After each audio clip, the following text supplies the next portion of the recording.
ॐ स्थापकाय च धर्मस्य सर्वधर्मस्वरूपिणे अवतारवरिष्ठाय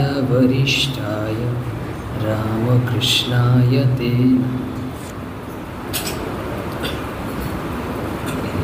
খুব গরম পড়ছে, কী করবেন বলে দিয়েছি কিন্তু ভগবান।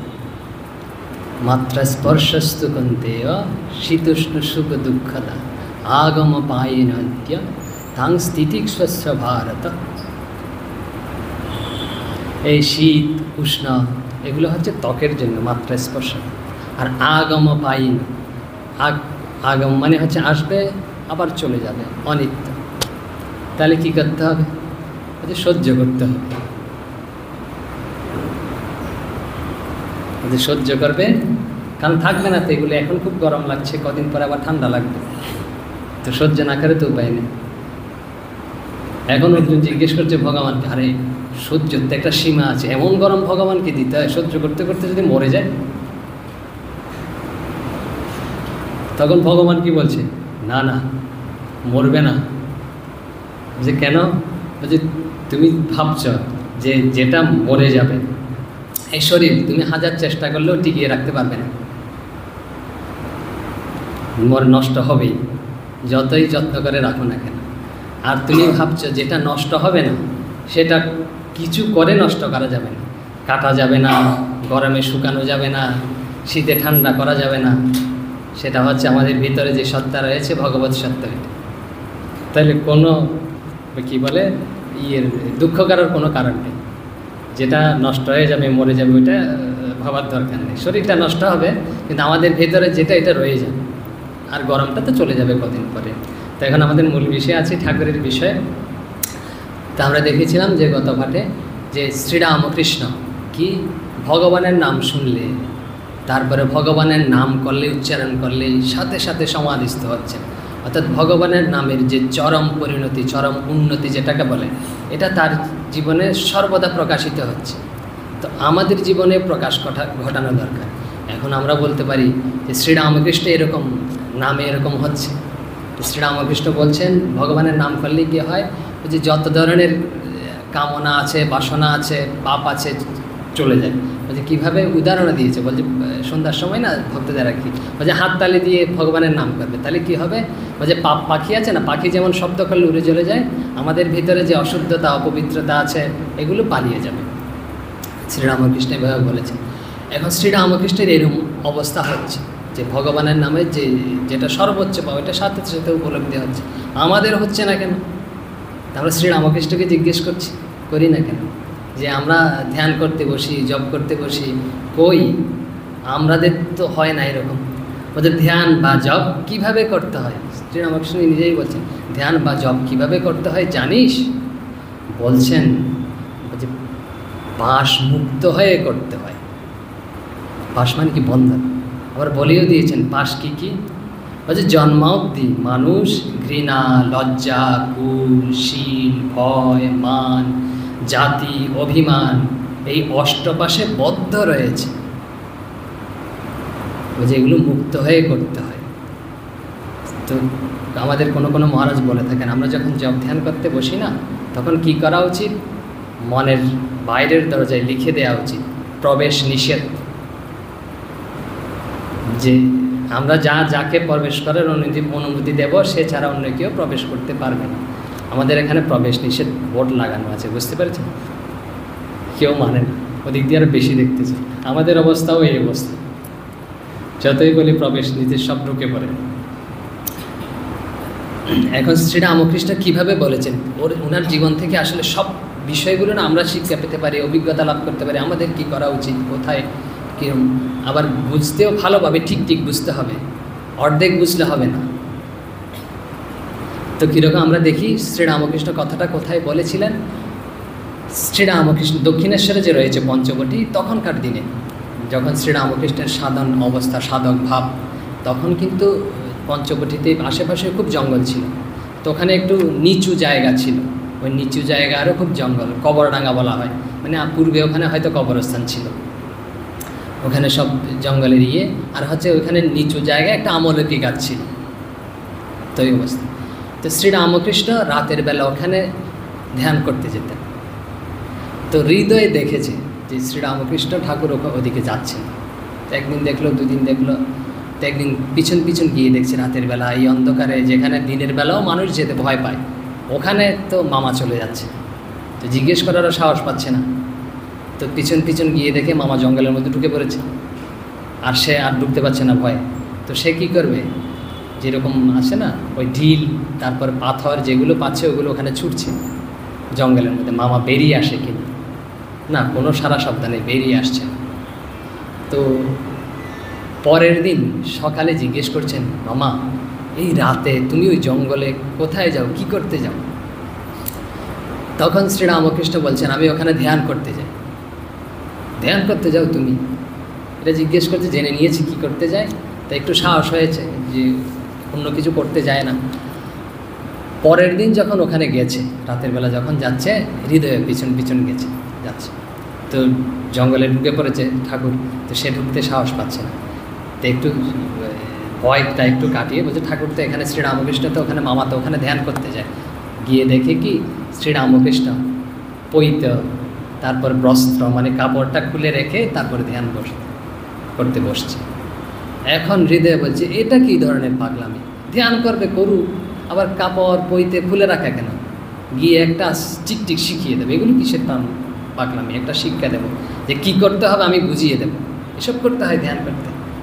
তো হৃদয়ে গেছে, তো জিজ্ঞেস করছে, মামা ডাকছে, মামা। তো ঠাকুর তো প্রায় অর্ধেক সমাধিস্থ। তো এরকম নাড়ানাড়ি ডাকাডাকির পরে তারপরে ঠাকুরের জ্ঞান ফিরেছে।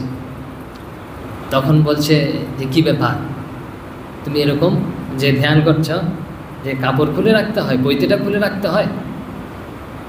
তখন শ্রীরামকৃষ্ণ কি বলছে দেখি, বলছে, তুই কি জানিস যে কাপড় খুলে রেখেছে, বইতের খুলে রেখেছে?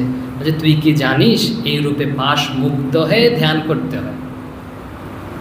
জন্মাবধি মানুষ ঘৃণা, লজ্জা, কুল, শীল, ভয়, মান, জাতি ও অভিমান এই অষ্টপাশে বদ্ধ রয়েছে। আরেকটা এই অষ্টপাশটা দিলে আরেকটা উদাহরণ দিচ্ছি কীরকম বদ্ধ রয়েছে। বলছে, পৈত গাছাটাও আমি ব্রাহ্মণ সকলের চেয়ে বড়, এই অভিমানের চিহ্ন, এবং এটাও পাশ। মাকে ডাকতে হলে ওইসব পাশ ফেলে দিয়ে এক মনে ডাকতে হয়। বলছে, পৈত গাছাটাও পাশ, যে আমি ব্রাহ্মণ, এটা অভিমানও পাশ। এই যে একটু আগে বলছিলাম অষ্টপাশ, আমরা একটু দেখবো অষ্টপাশগুলো কী কী, শ্রীরামকৃষ্ণ কী বোঝাতে চাচ্ছেন। তো হৃদয় এটা শুনে একদম দাঁড়িয়ে গেছে। গেছিলাম আমাকে শিক্ষা দেওয়ার জন্য, তারই শিক্ষা হয়ে গেছে। তো এরম কথা তো সে বলছে, এরম কথা তো আমি জীবনে কখনো শুনিনি, এরম এর ভিতরে এরম গভীর শব্দ, সেও ব্রাহ্মণ।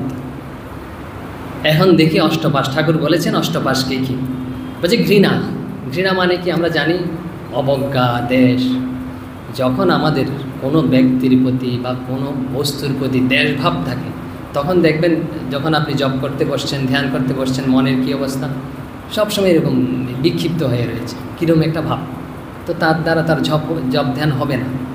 তাই বলছি এটা একটা বন্ধন, শ্রীরামকৃষ্ণ বলছেন। তারপরে কি বলছেন, লজ্জা। বলছে, লজ্জা কি? লজ্জা মানে হচ্ছে সংকোচ, কুণ্ঠিত হওয়া। বলছে, কীভাবে আমরা কুণ্ঠিত হই?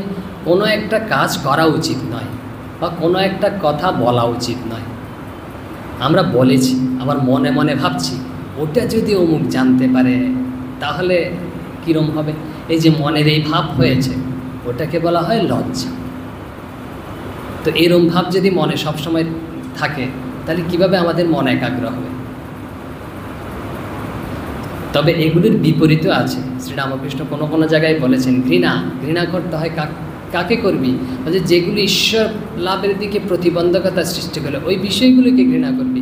লজ্জা, খারাপ কাজ করতে গেলে লজ্জা অনুভব করবি, এইসব করবি।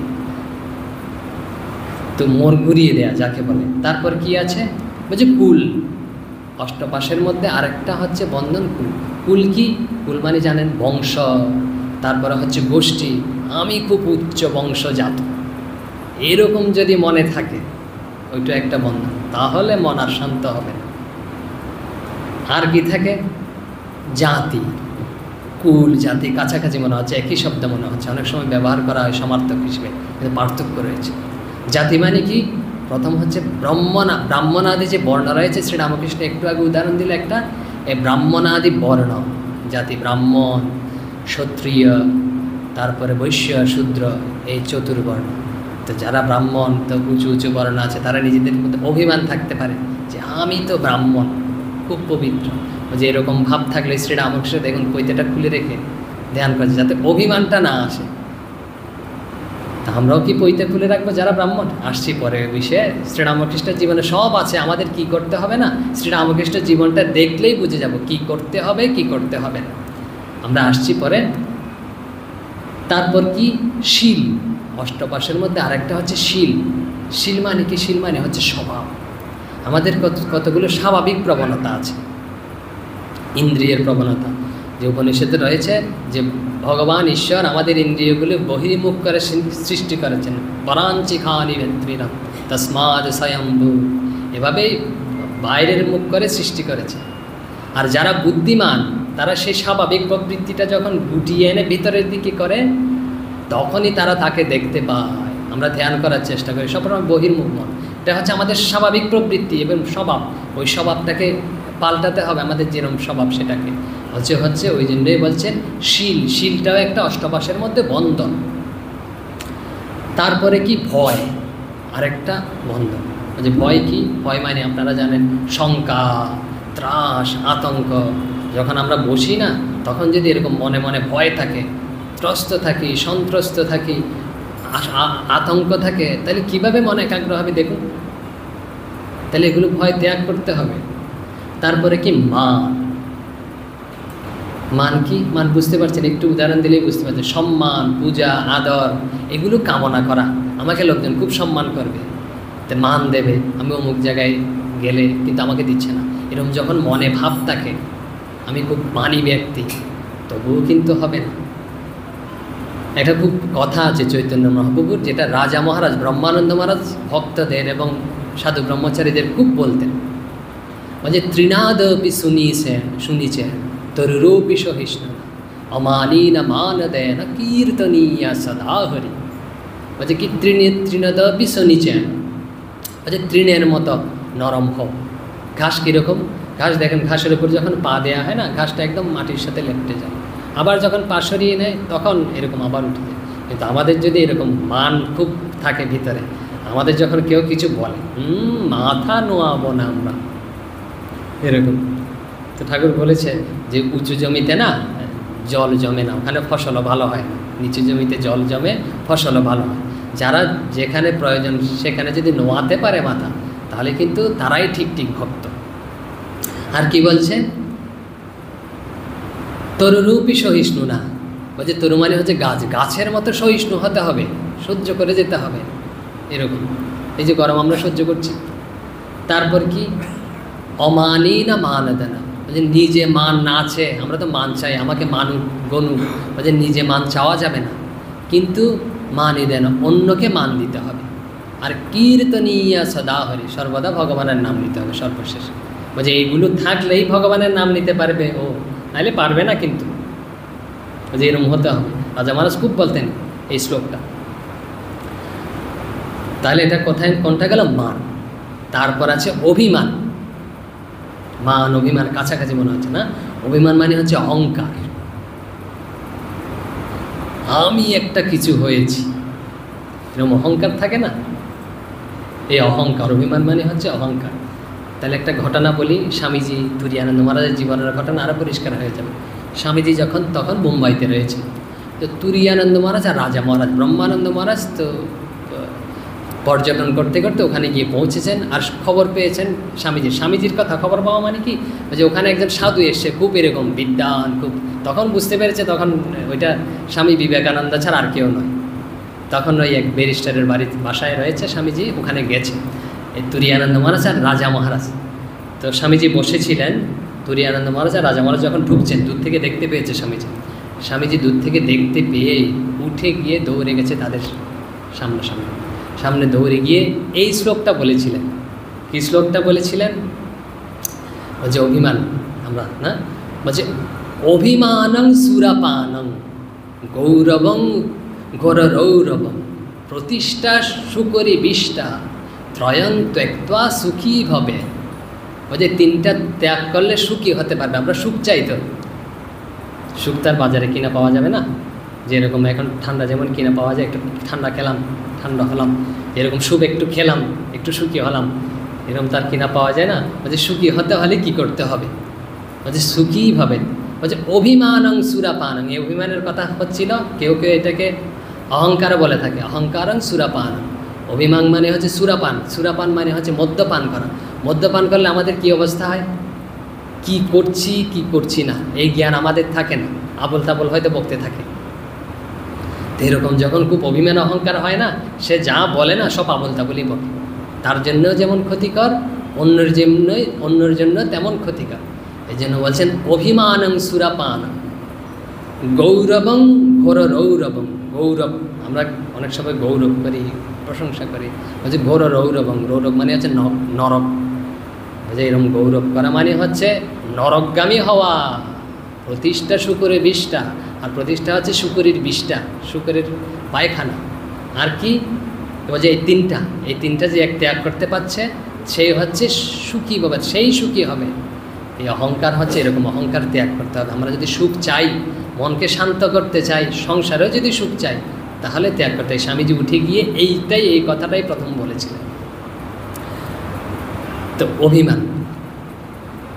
আর একটা ঘটনা মনে পড়েছে যে রামকৃষ্ণানন্দ এদের জীবনের, ঠাকুরের এইসব ঘটনাগুলো, জিনিসগুলো বুঝতে গেলে না, বিষয়গুলো যে অষ্টপাশ এসব বুঝতে গেলে না, এই আমাদের সামনে যদি আমরা আনি ঠাকুরের সন্তানদের জীবন বা ঠাকুরের শ্রী রামকৃষ্ণের জীবন, আমাদের সম্পূর্ণ পরিষ্কার হয়ে যাবে আমাদের কি করতে হবে না কি করতে হবে। তো শশী মহারাজ তিনি ছিলেন দক্ষিণে মানে হচ্ছে সাউথে আর কি, যেমন চেন্নাইতে ছিলেন প্রথম। খুব ওখানে শশী মহারাজেরই এলাকা বলতে পারি আমরা। উনি ওখানে খুব প্রচার করেছেন, স্বামীজি পাঠিয়েছিলেন। তো চেন্নাইতে তিনি ছিলেন। তো দক্ষিণের কোনো মন্দিরে তিনি দর্শন করতে গেছেন, যে প্রতিমা বা ভগবান দর্শন করতে গেছেন, যে মূর্তি রয়েছে।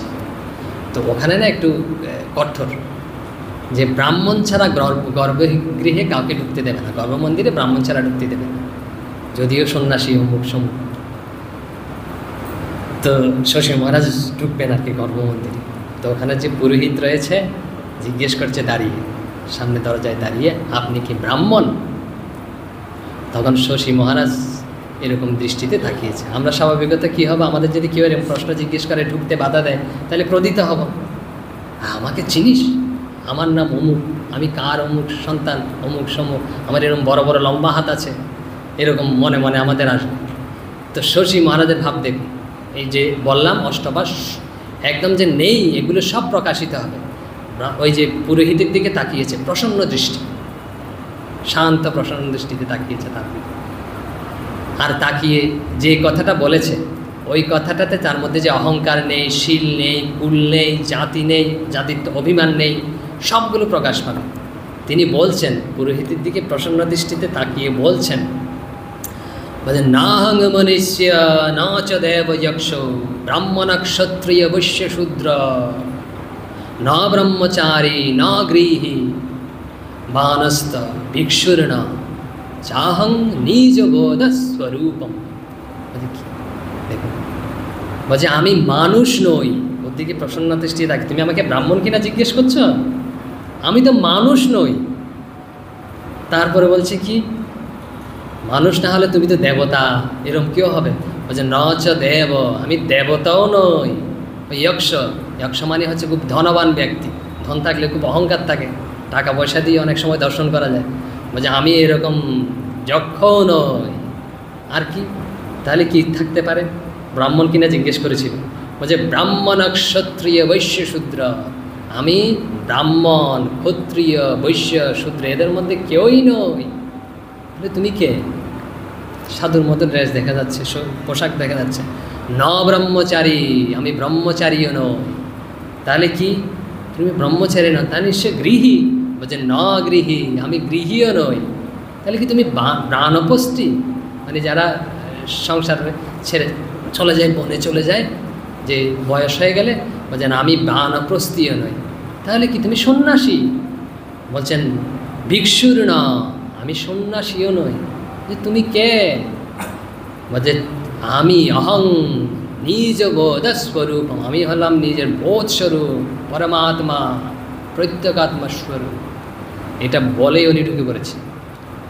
ওই ব্রাহ্মণ তখনই বুঝতে পেরেছে, ওনার দৃষ্টি, প্রসন্নতা, বিন্দুমাত্র রাগ ক্রোধ এসব নেই। এই যে আমরা বলছিলাম জাতি, কুল, লজ্জা, ঘৃণা কিছুই নেই, যে ব্রাহ্মণের প্রতি ঘৃণার দৃষ্টি তাকাবে, অজ্ঞ, তাও নেই।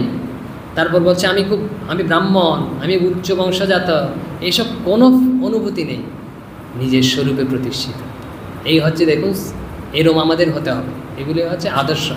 শশী মহারাজ রামকৃষ্ণানন্দ, রামকৃষ্ণের সন্তান। ঠাকুরের একটা কথা মনে পড়ছে, ঠাকুর হয়তো দক্ষিণেশ্বর থেকে না কলকাতায় যাচ্ছিলেন, গাড়িতে আছে, ঘোড়ার গাড়ি, ওখানে মাস্টারও রয়েছে। তো এই কথা সেই কথায় প্রসঙ্গতা হচ্ছে ঠাকুরের কথা। তো প্রসঙ্গ হতে হতে মাস্টারমশাই একবার এক সময় বলছেন যে আপনাকে ভগবান নিজ হাতে গড়েছেন, মানে কলে ফেলে স্বাভাবিক মানুষদের যেরকম সৃষ্টি করে না, এরকম সৃষ্টি করেনি, নিজে হাতে করেছেন। বলছে আপনি খুব খুব বলছে খুব কি বলছে খুব সাধু লোক। তখন ঠাকুর বলছে, শ্রীরামকৃষ্ণ খুব গভীর কথা এসব, কিন্তু বলছে আমি যে সাধু না, এই বোধ আমার নেই। আমাদের অনেক ভোগ থাকে, অনেক অভিমান থাকে যে আমি খুব ভালো সাধু, আমি খুব ভালো ভক্ত। শ্রীরামকৃষ্ণ কি বলছেন দেখুন, যে উনি যে ভালো সাধু বা এরম কিছু, তার বোধ নেই ভিতরে। ওই বোধের মধ্যে সবসময় ভগবানই রয়েছে, আমার বোধ নেই। তো এগুলো সব কিছু আমাদের এরকম হতে হবে, শ্রীরামকৃষ্ণের জীবন থেকে শিখতে পাই। আরও কতগুলো উদাহরণ দিই। গর্গসংহিতায় রয়েছে। গর্গসংহিতায় কী রয়েছে? বলছে সৎ ব্যক্তি কী করবে। অনেক সময় আমাদের এই সমস্যাগুলোতে পড়তে হয়। সাধুদের জিজ্ঞেস করে, মহারাজ আপনার বাড়ি কোথায়? তা আমরা বলি আমরা তো ঢাকায় থাকি, রামকৃষ্ণ মঠে থাকি। তো না আমরা এরকম বলছি না। বলছি কীরকম বলছেন?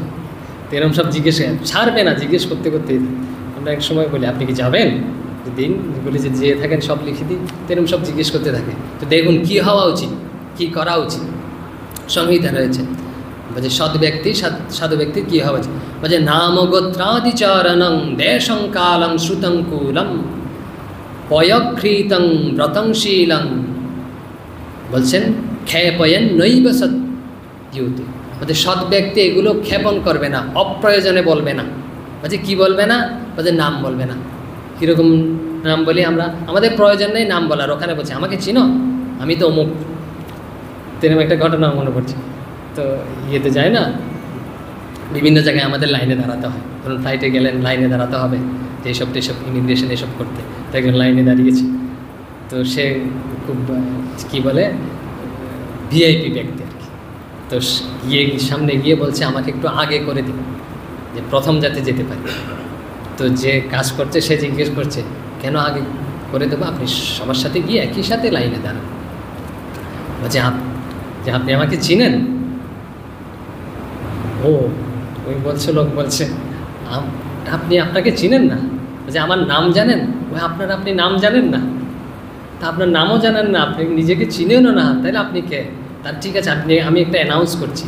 তো মাইক উনি বলছে যে এখানে একজন ব্যক্তি পাওয়া গেছে, যে ওনার নামও উনি জানে না, নিজেকেও চিনে না, একটু দয়া করে ওনাকে যদি কেউ চিনে থাকেন তাহলে নিয়ে যান। তো এরকম আমরা যে অপ্রয়োজনে অহংকার করি, নামের অহংকার, আর কি বলছে এসব করা যাবে না। সংসারে থাকি আর সন্ন্যাসী হই। বলছে গোত্র, একটু আগেই বললাম, হ্যাঁ আমি খুব উচ্চ গোত্র জাত, এসবও করা যাবে না, যে সব ব্যক্তি এসব করবে না।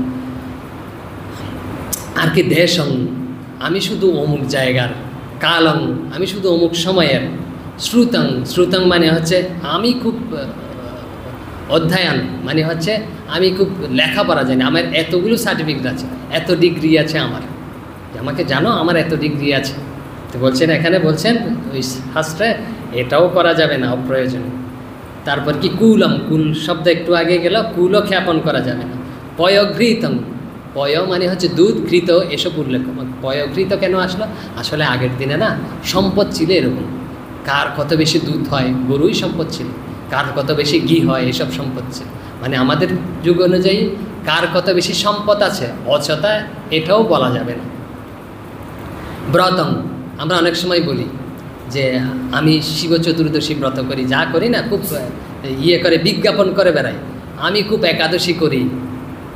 তো সৎ ব্যক্তি কিন্তু যা করে তা কিন্তু বাইরে বলবে না, আর কি যে বলবে তার ভিতরে বুঝবেন তুকলবাল আছে। শিলমালিতে একটু আগেই স্বভাব, আমাদের যেটা স্বভাব যে আমি খুব উঁচু স্বভাবের, এটাও সে বলবে না।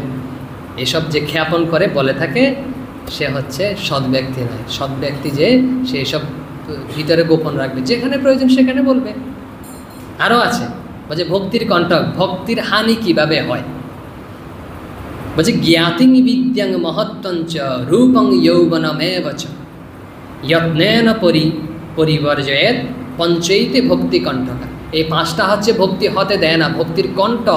যে আমরা ধ্যান করব, জপ করব, তো মন শান্ত হতে হবে, তো শান্ত হতে দেবে না কি? বলছে জ্ঞাতিং, একটু এগুলো হচ্ছে পাশাপাশি, এগুলো হচ্ছে শাস্ত্রে রয়েছে, গর্গসংহিতায় রয়েছে। বলছে জ্ঞাতি মানে কি? আমরা যখন কোনো জায়গায় থেকে যাই না, মনে মনে খুব একটা ভাব থাকে আমার আত্মীয় খুব বড় পোস্টে আছে, বলছে এরকম জ্ঞাতির পরিচয় দেওয়া যাবে না অযথা। তারপর কি বিদ্যাং, আমি খুব জ্ঞানী ব্যক্তি, এরকম মনের ভিতর রাখা যাবে না। আর কি মহত্তঞ্চ, আমি খুব মহান ব্যক্তি, বলছে এইসবও রাখা যাবে না। রূপং, আমি দেখতে খুব সুন্দর, এইসবও মনের ভিতরে রাখা যাবে না। যৌবন, আমি খুব যৌবন, খুব শক্তিশালী, এইসবের ভিতরে রাখা যাবে না। বলছে যত্নের সহকারে এই পাঁচটা বলা হয়েছে, এই পাঁচটা সরিয়ে দিতে হবে মন থেকে, তখনই মন শান্ত হবে, তখনই আমরা ভক্ত নামে নিজেকে পরিচয় দিতে পারবো। এই একটু আগে কথা হচ্ছিল ঠাকুরের সন্তানদের জীবন, ঠাকুরের জীবন দেখুন, এগুলো সব তাদের মধ্যে প্রকাশিত, তাদের জীবনের মধ্যে দিয়ে। এখন ঠাকুর যে পইতে ছেড়ে দিয়েছেন, ঠাকুর এরকম আরও অনেক কাজ করেছেন। কয়েকটা কাজ বলি। টাকা মাটি, আপনারা জানেন টাকা মাটি টাকা বলে গঙ্গায় এরকম বিসর্জন দিয়েছেন। আর কি করেছেন? ওই কাঙালিদের সাথে খেয়েছেন বসে। দক্ষিণেশ্বরে কাঙালি মানে হচ্ছে নিচু জাত, যারা খায়, ওই যে অভিমান দূর করার জন্য না, আমি খুব উঁচু জাতের, এটা অভিমান দূর করার জন্য উনি যারা লোয়ার কাজ বলা হয় ওদের সাথেও বসে খেয়েছেন। আর কি বলছেন, যেটা অপবিত্র স্থান তিনি নিজের চুল দিয়ে পরিষ্কার করেছেন। যে শোনা যায় যে রহস্যিক মেতরের যে পায়খানা এসব তিনি পরিষ্কার করেছেন, যে নিজের যাতে ভিতরে ঘৃণাবোধ এসব না থাকে, এসব কাজ করেছেন। তো আমরা একটু আগে বলেছিলাম, বলছে এগুলো কেন করতে হয়? শাস্ত্রে রয়েছে তপসা বাক্যলিঙ্গা, যে তপস্যা কিভাবে করতে হয়, লিঙ্গ ধারণ করতে হয়, অথবা এসব লিঙ্গ চিহ্ন ধারণ করতে হয় বা চিহ্ন ত্যাগ করতে হয়। যেমন ঠাকুর পইতে ছেড়ে দিচ্ছে, মানে হচ্ছে যে আমি ব্রাহ্মণ, উনি যে মনে মনে ত্যাগ করেছে ব্রাহ্মণের অভিমান, ঠিক আছে, কিন্তু বাইরেও ত্যাগ করছে। আর কি টাকা পয়সা তিনি মন থেকে ত্যাগ করে দিয়েছে, কিন্তু তাতেও তিনি ক্ষান্ত হননি, বাইরেও ত্যাগ করছে। টাকা মাটি টাকা মানুষ। আর এই যে একটু আগেই বললাম জাতীয় অভিমান, তারপর ঘৃণা, এগুলোতে ভিতরে মনে ত্যাগ করেছেও, বাইরেও ত্যাগ করছে। দেখুন এখন ঠাকুর ত্যাগ করেছে, শ্রীরামকৃষ্ণ ত্যাগ করেছে, পইতে ছেড়ে দিয়েছে, তাই এইসব করেছে, টাকা বলে ফেলে দিয়েছে। তো শরৎ মহারাজ এক জায়গায় বলছেন, এখানে আছে এইসব কথাগুলো ধীরে ধীরে, আমরা যে ধাপে বলছি না, লীলা প্রসঙ্গের ধাপ অনুযায়ী বলছি, যে শরৎ মহারাজ বলছে যে আমরা 1000 বার যদি এরকম টাকা আর মাটি মানে কাঞ্চন একসাথে জলের মধ্যে ফেলি, পুকুরে ফেলি, আমাদের মন থেকে যায় না। 1000 বার ফেললো, পইতে ছেড়ে ফেলতে পারি, কিন্তু মন থেকে অভিমান যাবে না। তো এরকম তো বলছেন শ্রীরামকৃষ্ণ যখন পইতে ত্যাগ করেছে, আমাদের তো বাইরে অন্তত চেষ্টা করা উচিত। টাকা বলে জলে ফেলবো কি না? তো ফেলে দিলে সব চলে যায়, আজকাল নাকি কাঠ হয়ে গেছে। তো দেখি শ্রীরামকৃষ্ণ কি বলছেন এই বিষয়ে, তার কথায় সব উত্তর আছে। বলছে সংসারী শুধু মনে ত্যাগ করবে, যে বাইরে আপনাদের ফেলার দরকার নেই, যারা ব্রাহ্মণ তাদের পইতে ত্যাগ করার দরকার নাই। শ্রীরামকৃষ্ণ বলছেন মনে ত্যাগ করবে, যে ব্রাহ্মণত্বের অভিমান, যে আমার টাকা রয়েছে, এসব অভিমান মনে ত্যাগ করবে। কথা একদম স্পষ্ট। তাহলে আমরা কি করব? বলছে সন্ন্যাসী মনেও ত্যাগ করবে, বাইরেও ত্যাগ করবে।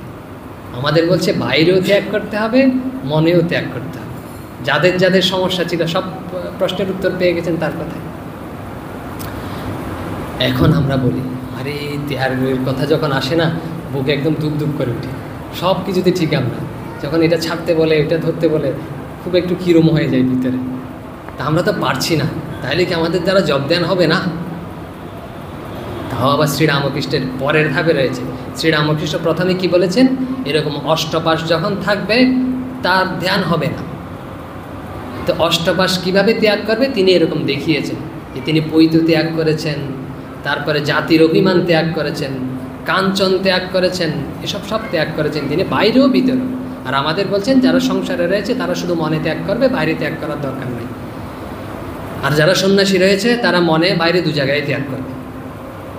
এখন তবুও তো পারছে না শ্রীরামকৃষ্ণ কী করেছেন বলছেন তিনি, বলছে প্রার্থনা করতে হবে। আমিও করেছি, শ্রীরামকৃষ্ণ নিজেও প্রার্থনা করেছে, মুখ ঘষে ঘষে কেঁদেছে।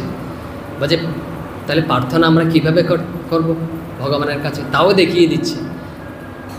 তিনি বলছেন প্রার্থনা কীভাবে করতে হয় জানিস, ছোট বাচ্চার মতো হাত পা ছুঁড়ে যেটা করতে হয় ওটা করে দেখাচ্ছেন।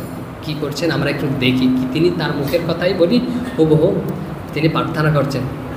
সামনে অখণ্ডানন্দ মহারাজ অর্থাৎ গঙ্গাধর রয়েছে, গঙ্গাধর বুঝতে পারছেন, অখণ্ডানন্দ মহারাজ কোথায় রয়েছে, এখানে রয়েছে। এই অখণ্ডানন্দ মহারাজকে শেখাচ্ছে, অন্যদের আমাদেরও শেখাচ্ছে যে কীভাবে প্রার্থনা করতে হয় জানিস।